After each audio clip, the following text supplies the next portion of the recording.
6 months ago, my whole life fell apart. My wife left, my son stopped smiling, and I became something I never trained for in the military. A single father, learning everything from scratch. I thought the hardest part was behind me.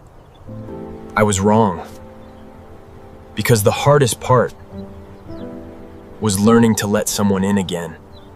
My name is Ryan Mitchell, and this is the story of the day my son's teacher knocked on our door. And everything I thought I knew about starting over changed.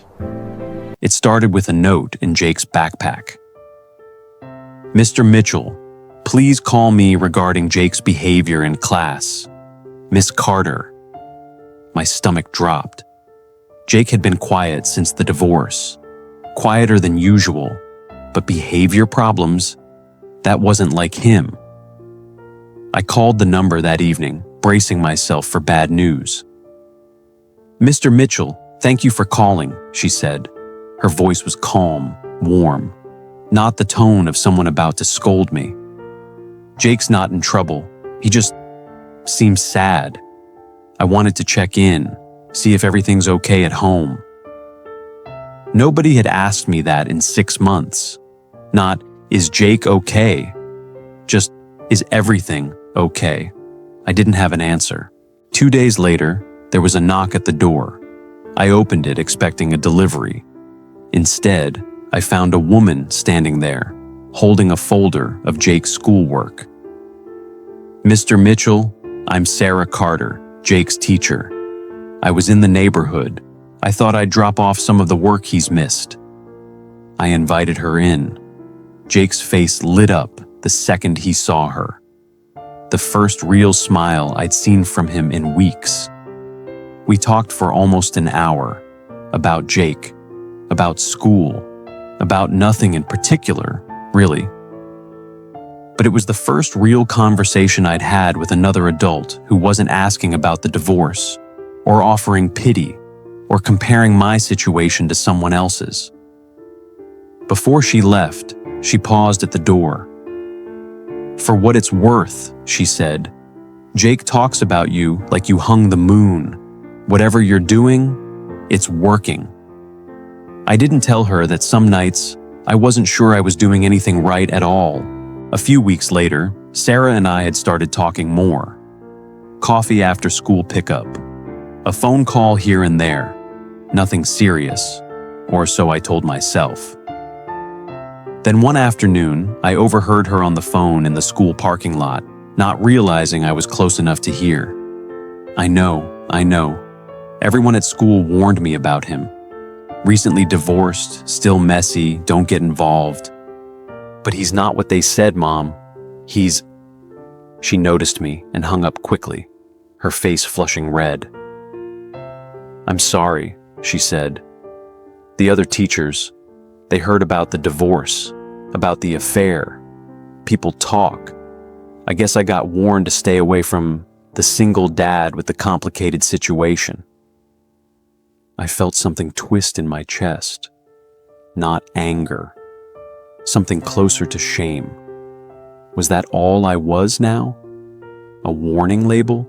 I almost pulled away after that. Told myself it was easier to just focus on Jake, keep my walls up, avoid becoming someone's cautionary tale. But that weekend, Sarah showed up at our door again. This time, uninvited, just to talk. I don't care what they warned me about, she said, standing on my porch.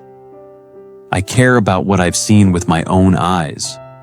A man who shows up to every parent-teacher conference, who packs his son's lunch with little notes in it, who's still learning how to braid hair because his son asked him to try. I'm not interested in your past, Ryan.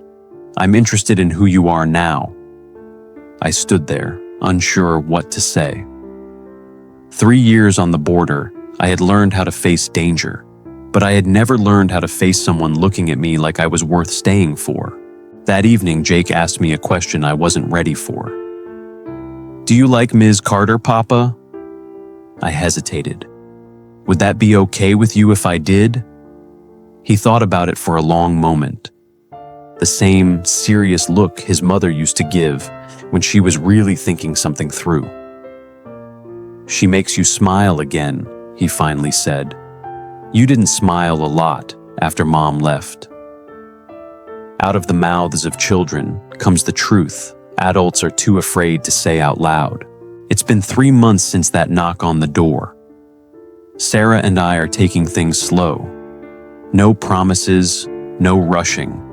Just showing up for each other, one day at a time. People warned her to stay away from the single dad with the complicated past. I'm grateful she didn't listen. Because sometimes the people who are warned to stay away are exactly the ones who show up when it matters most. If you've ever been someone's warning label, if you've ever had to prove that your past doesn't define your future, I want you to know starting over is possible. And sometimes the right person walks through the door you thought you'd closed forever. If this story moved you, let me know in the comments. And if you have a story of your own, share it below. It might just become our next episode. This is Silent Love, and this was a story about second chances.